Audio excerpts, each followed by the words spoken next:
Hello students, स्वागत है आप सभी का एजुकेशन बाय जेआरडी क्लासेस में। मैं ऋतिक आप सभी के लिए लाया हूँ टॉप मोस्ट 30 इंपॉर्टेंट प्रश्नों, जिनमें हम लोग का रहेगा 15 साइंस का और 15 जी का, यानी 15 जीके का बच्चों। ठीक है, तो हम लोग इस क्लास में टोटल 30 प्रश्न देखेंगे और लास्ट में आपसे ये बताना कि इन 30 में आपका कितना सही रहेगा। आप लोग 25 प्लस टारगेट करके चलिएगा बच्चों। ठीक है, तो आओ हम लोग शुरू करते हैं। और जो बच्चे नए हैं चैनल को जरूर सब्सक्राइब कीजिएगा और अपना फीडबैक कमेंट में जरूर देना कि इस सेशन कैसा हो रहा है बच्चों। ठीक है, कुछ कमेंट रहेगा तो जरूर कमेंट करना बच्चों। ठीक, चलो हम लोग शुरू करते हैं। हम लोग पहला प्रश्न की तरफ चलते हैं बच्चों। तो हम लोग का जो पहला प्रश्न है, भारतीय मौसम विज्ञान संस्था कहाँ स्थित है? यानी जो बोल रहा है आपसे को कि भारत का जो मौसम विज्ञान संस्था है वो कहाँ स्थित है? नई दिल्ली में, बेंगलोर में या चेन्नई में, कोलकाता? मौसम विज्ञान मतलब जो हम लोग का पर्यावरण का और इसके बारे में रिसर्च होता है वो कहाँ स्थित है? तो वो बच्चों नई दिल्ली में स्थित है। ऑप्शन एक इज द राइट आंसर बच्चों। हम लोग पूरा डिटेल से पढ़ेंगे बच्चों। ठीक है, चलो हम लोग दूसरा प्रश्न की तरफ चलते हैं। दूसरा प्रश्न है, गुरु नानक देव का जन्म कहाँ हुआ था? तो बताओ बच्चों, गुरु नानक देव का जन्म कब हुआ था? ठीक है बच्चों, और हम लोग देखते हैं इसका जन्म कहाँ हुआ था।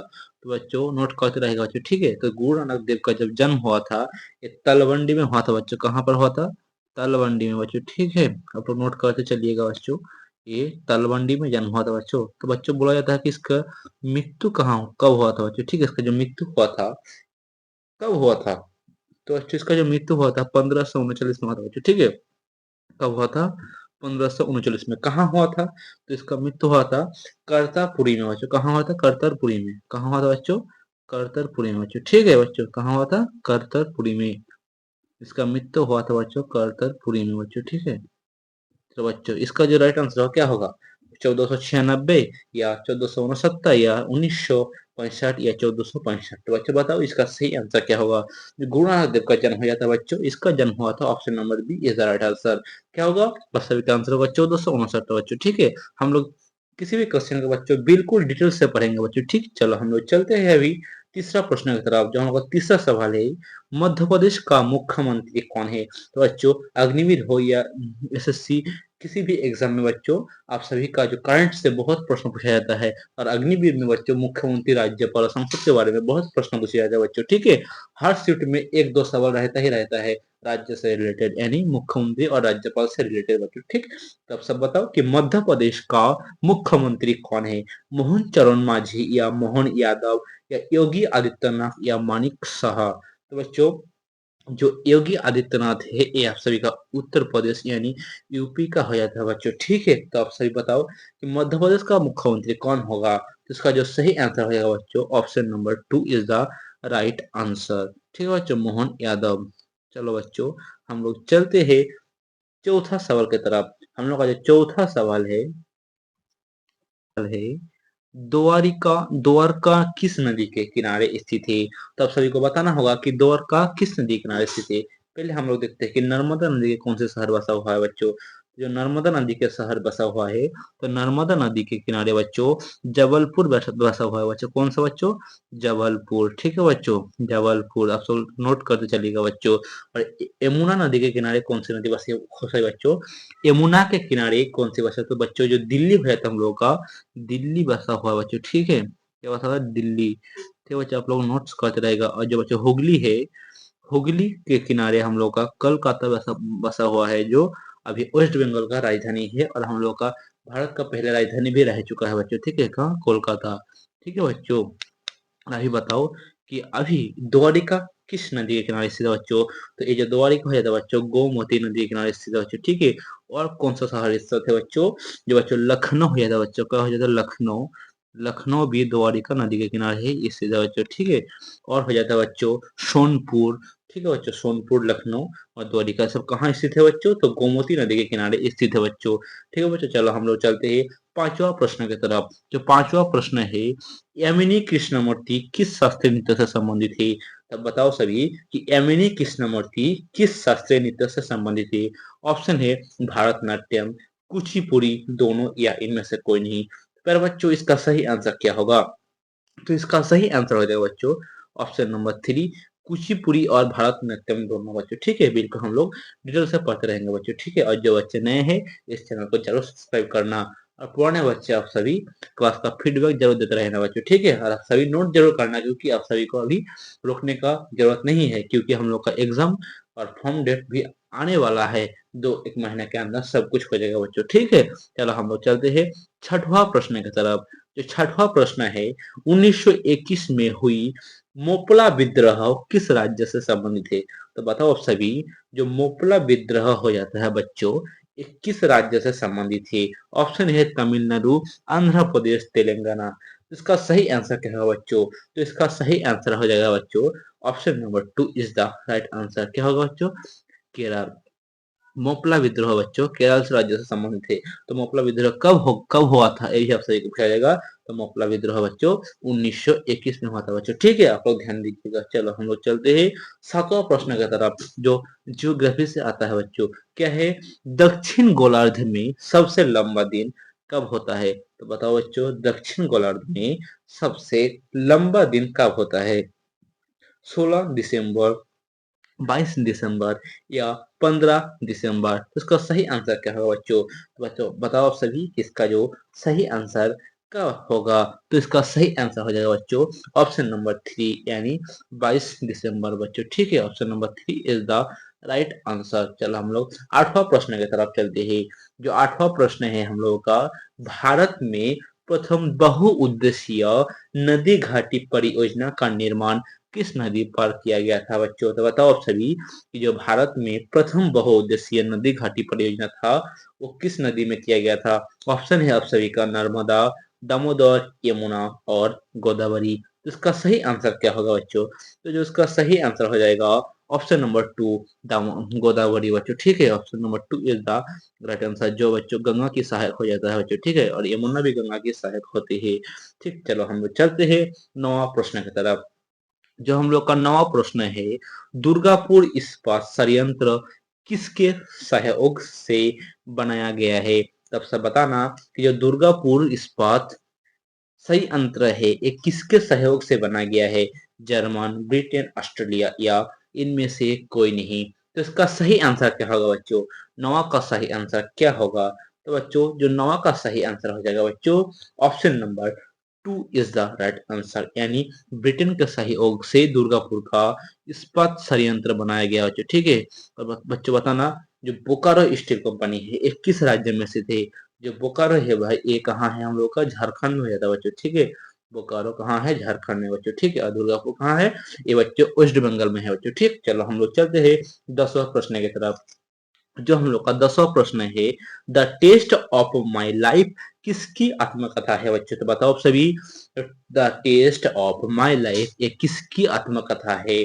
ऑप्शन है युवराज सिंह, या सचिन तेंदुलकर, या राहुल द्रविड़, या विराट कोहली। तो इसका सही आंसर क्या होगा बच्चों? इसका सही आंसर होगा बच्चों युवराज सिंह, जिन्होंने हम लोग का भारत का ऐसा व्यक्ति है जो अंतरराष्ट्रीय खेलों में 6 गेंद में 6 छक्के मारा हुआ था बच्चों, ठीक है।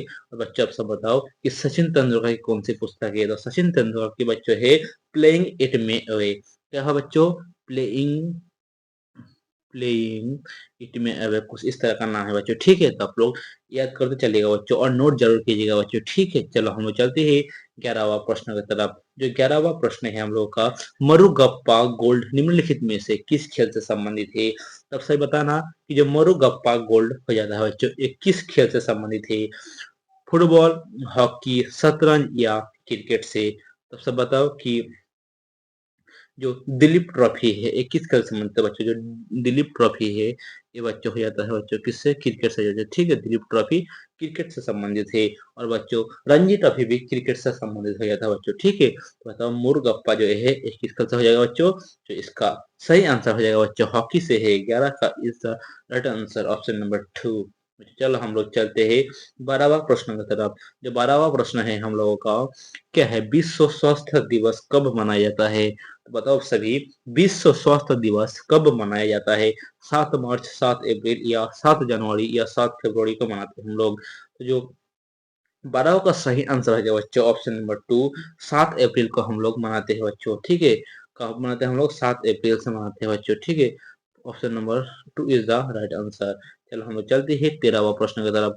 तो बच्चा आपसे बताना कि भारत का शेक्सपियर किसे कहा जाता है? तो क्या होगा, कालिदास को, महात्मा गांधी को, या चाणक्य को, या अनिल चौहान को? तो इसका सही आंसर क्या होगा बच्चों? शेक्सपियर किसे कहा जाता है बच्चों? तब से बताओ इसका आंसर क्या होगा? बच्चों बताओ, से बापू के नाम से महात्मा गांधी को कहा जाता है बच्चों, ठीक है। बापू के नाम से बच्चों हम लोग महात्मा गांधी को जानते थे बच्चों, ठीक। बापू के नाम से हम लोग महात्मा गांधी को जानते थे बच्चों, ठीक है। बच्चों चाणक्य और दूसरा नाम क्या है बच्चों? जो चाणक्य का नाम कौटिल्य भी हो जाता है बच्चों, ठीक है। चाणक्य का नाम कौटिल्य भी हो जाता है बच्चों, जिन्होंने अर्थशास्त्र की रचना की है बच्चों, ठीक। तब सब बताओ कि भारत का शेक्सपियर किसे कहा जाता है? तो बच्चों इसका सही आंसर हो जाएगा ऑप्शन नंबर एक, कालिदास को बच्चों, ठीक है। किसको? कालिदास को। लिखिएगा बच्चों, जब भारत का शेक्सपियर किसे कहा जाता है बच्चों? कालिदास को। क्या हो रहा है भाई? हाँ बच्चों, ठीक है। भारत का शेक्सपियर हम लोग किसे कहा जाता है? कालिदास को कहा जाता है बच्चों, ठीक। चलो हम लोग चलते हैं 14वां प्रश्न की तरफ। 14 नंबर प्रश्न है, स्वराज की पूर्ण स्वराज की मांग किसने की थी? तब सब बताओ कि पूर्ण स्वराज की मांग किसने की थी? जवाहरलाल नेहरू ने, महात्मा गांधी ने, या सुभाष चंद्र बोस ने, या भगत सिंह ने? तो अच्छा, इसका सही आंसर क्या होगा? और आप बताओ कि किसने कहा था तुम मुझे खून दो मैं तुम्हें आजादी दूंगा? ये कहा था सुभाष चंद्र बोस ने। और इस प्रश्न का सही आंसर क्या होगा? पूर्ण स्वराज की मांग जवाहरलाल नेहरू ने किया था बच्चों, ठीक है। ऑप्शन नंबर एक इज द राइट आंसर, ठीक है बच्चों। चलो हम लोग चलते हैं 15वां प्रश्न की तरफ। 15वां प्रश्न है, छत्रपति शिवाजी महाराज का राज्य अभिषेक कहाँ हुआ था? तब सब बताओ कि छत्रपति शिवाजी का महाराज अभिषेक कहाँ हुआ था? कहाँ हुआ था? पावापुरी में हुआ था, रायगढ़ में, या पचमपली में, या इनमें से कोई नहीं? तो बच्चों इसका सही आंसर क्या होगा? तो बच्चों जो इसका सही आंसर हो जाएगा ऑप्शन नंबर टू, रायगढ़ में हो जाता है बच्चों, ठीक है। कहाँ हो जाता है बच्चों? छत्रपति छत्रपति शिवाजी महाराज का राज्याभिषेक बच्चों आप सभी को रायगढ़ में मिल जाता है बच्चों, ठीक है। आप सब बताओ कि इन 15 में से आपका कितना सही हुआ है? सवाल और भी है बच्चों, हम लोग चलते हैं। जो हम लोग का जीएस यानी साइंस का सवाल है बच्चों, ठीक है। यहाँ पर तक हम लोग का जीके का 15 सवाल हो चुका है। चलो हम लोग चलते हैं बच्चों बिना टाइम गवाए साइंस की तरफ। जो हम लोग का साइंस का पहला सवाल है, फोनोग्राफ का संबंध, सही बच्चों, फोनोग्राफ का आविष्कार किसने किया था? तब सब बताना, जो फोनोग्राफ है इसका आविष्कार किसने किया था? केपलर ने, या एडिसन ने, या अल्फ्रेड ने, या न्यूटन ने? तो इसका सही आंसर क्या होगा बच्चों? तो इसका सही आंसर हो जाएगा ऑप्शन नंबर एक is the sorry option number two is the right answer, Edison ने बच्चों, ठीक है। Option number two is the right answer, Edison. चलो हम लोग चलते हैं 17वां प्रश्न की तरफ। 17वां प्रश्न है, सेरेब्रम का संबंध किससे है? तो बच्चे बताओ, जो सेरेब्रम है इसका संबंध किससे है? मस्तिष्क से है, यकृत से है, या गुर्दे से है, या इनमें से कोई नहीं? तो बच्चों इसका सही आंसर क्या होगा? सेरेब्रम का संबंध किससे है बच्चों? तो जो इसका सही आंसर होगा ऑप्शन नंबर एक, मस्तिष्क से है बच्चों, ठीक है। मस्तिष्क से है, ठीक। चलो बोलते हैं हम लोग 18वें प्रश्न की तरफ चलते हैं। जब हम लोग का 18वां प्रश्न है, दूध की शुद्धता किस उपकरण से नापी जाती है? बच्चों यहाँ पर एक ही ऑप्शन है, तो सही का होगा लैक्टोमीटर से मापी जाती है बच्चों, ठीक है। Option A is the right answer यानी ऑन। चलो हम लोग चलते हैं 19वां सवाल की तरफ। जो 19वां सवाल है हम लोग का, 0 डिग्री सेल्सियस का मान कितने फ़ारेनहाइट के बराबर है? तो बताओ आप सभी, तो 0 डिग्री का जो सेल्सियस का मान है ये कितने फ़ारेनहाइट का नाम से है बच्चों? फ़ारेनहाइट का नाम से है, तो बताओ क्या होगा बच्चों? 32, 63, या 36, या 35? तो इसका जो सही आंसर होगा बच्चों ऑप्शन नंबर एक, 32 हो जाता है बच्चों, ठीक है। कहाँ हो जाता है? 32। चलो हम लोग 20वां सवाल की तरफ चलते हैं। जो 20वां सवाल है हम लोग का, पोटेशियम का रासायनिक प्रतीक क्या होगा बच्चों? ये बहुत आसान सवाल है बच्चों, ठीक है। लेकिन आज का साइंस का सवाल आप सभी के लिए ज्यादा हार्ड रहेगा बच्चों, ठीक है। क्योंकि पिछले बार जो सवाल पूछा गया था वो साइंस का बहुत हार्ड आ रहा था बच्चों। बोले तो साइंस में पिछले बार अगर आपने भी एग्जाम दिया हो तो बताओ कितना सही गया था बच्चों। अगले बार जो साइंस में पूछा गया था बच्चों, बच्चे ने 7 से 8 प्रश्न ही कर पाया था बच्चों, ठीक है। इतना ज्यादा हार्ड पूछा जा रहा था इस लेवल पर बच्चों, ठीक है। चलो हम लोग चलते हैं बच्चों, जो इसका सही आंसर होगा option number B is the right answer यानी के। चलो हम लोग चलते हैं 21वां प्रश्न की तरफ। जो हम लोग का 21वां प्रश्न है, किस प्रकार के कोयले में कार्बन का मात्रा सर्वाधिक होता है? तो बच्चों जो पीट कोयला होता है इसका सर्वाधिक मात्रा होता है, जो पीट कोयला होता है ना इसमें सर्वाधिक कार्बन का मात्रा हो जाता है बच्चों, ठीक है। क्या हो जाता है? Option number 1 is the right answer बच्चों, ठीक है। चलो हम लोग चलते हैं 22वां प्रश्न की तरफ। किसे द्रव्य सोना कहा जाता है बच्चों? जो पेट्रोलियम होता है बच्चों, इसे द्रव्य सोना कहा जाता है बच्चों, ठीक है। पेट्रोलियम को द्रव्य सोना कहा जाता है बच्चों। चलो हम लोग चलते हैं 23वां सवाल की तरफ। जो हम लोग का 23वां सवाल है, रसायनों का सम्राट कहलाता है। तो बच्चों जो रसायनों का सम्राट किसे कहा जाता है? ऑप्शन ए या बी या सी या दोनों। तो ऑप्शन है हम लोग का सल्फ्यूरिक अम्ल। तो इसका जो सही आंसर होगा बच्चों, सल्फ्यूरिक अम्ल हो जाएगा बच्चों, ठीक है। रासायनिक रसायनों का सम्राट सल्फ्यूरिक अम्ल को कहा जाता है बच्चों, ठीक है। चलो हम लोग का 24वां का सवाल क्या है? 24वां सवाल है हम लोग का, टमाटर का रंग किससे के कारण लाल होता है? बताओ आप सभी, जो टमाटर का रंग था, ये किसके कारण लाल होता है बच्चों? तो क्या होगा? लाइकोपिन के होगा बच्चों, ठीक है। किसके कारण? लाइकोपिन के कारण होता है बच्चों, ठीक। चलो हम लोग 25वां सवाल की तरफ चलते हैं। 25वां सवाल है, तंत्रिकाओं के अध्ययन के विज्ञान को क्या कहा जाता है बच्चों? बताओ, जो तंत्रिकाओं के अध्ययन के विज्ञान को क्या कहा जाता है? न्यूरोलॉजी या हिस्टोलॉजी या न्यूक्लियस या इनमें से कोई नहीं। तो बच्चों इसका सही आंसर क्या होगा? तो इसका सही आंसर हो जाएगा बच्चों option number 1 is the right answer. क्या होगा बच्चों? न्यूरोलॉजी बच्चों, ठीक है। तंत्रिका अध्ययन क्या कहलाता है बच्चों? न्यूरोलॉजी कहलाता है बच्चों, ठीक है। तो आप सब बताना कि इस 25 में से आपका आंसर कितना रहा, यानी 30 का था करने का, लेकिन हम लोग 25 ही कर पाए। तो अब सब बताओ कि इन जो 25 हुआ है, इसमें से आपका कितना राइट हुआ बच्चों, ठीक है। और जो बच्चे नए हैं, इस चैनल को सब्सक्राइब करते चलना बच्चों, ठीक है। और इसका जो पीडीएफ आप सभी को मिलता है एजुकेशन बाय जेआरडी चैनल पर बच्चों, ठीक। सही बच्चों, टेलीग्राम चैनल पर जो डिस्क्रिप्शन में आप सभी का लिंक दिया हुआ है। और बच्चों हम लोग का डेली यानी रोजाना 11 बजे क्लास होता है बच्चों, ठीक है। अगर आप सभी को 500 प्रश्न का पीडीएफ फ्री चाहिए बच्चों, तो इस नंबर से आप सभी मैसेज कर सकते हैं, जो है 8235542248। ये मेरा व्हाट्सएप नंबर है बच्चों। इस नंबर से आप लोग मैसेज करके फ्री में 500 प्रश्न का यानी 500 प्रश्न का आप लोग अभी के अनुसार एमसीक्यू का टॉपिक वाइज जो हम लोग का है, वो फ्री में आप सब ले सकते हो बच्चों, ठीक है। और चैनल को सब्सक्राइब जरूर कर चलना बच्चों, ठीक। तो बच्चों मिलते हैं कल वाली 11 वाली क्लास में, जो कल हम लोग कराएंगे मोस्ट करंट अफेयर्स, ठीक है। जो करंट अफेयर्स से रिलेटेड जो आप लोग अग्निवीर के लिए बहुत इंपॉर्टेंट होगा बच्चों, ठीक है। तो बच्चों मेरा और एक कहना बात है कि अगर आप नए बच्चे हैं तो चैनल को जरूर सब्सक्राइब करना, क्योंकि अभी आप लोग सपोर्ट की बहुत मुझे जरूरत है, ठीक। तो आप लोग सपोर्ट करते चलिएगा।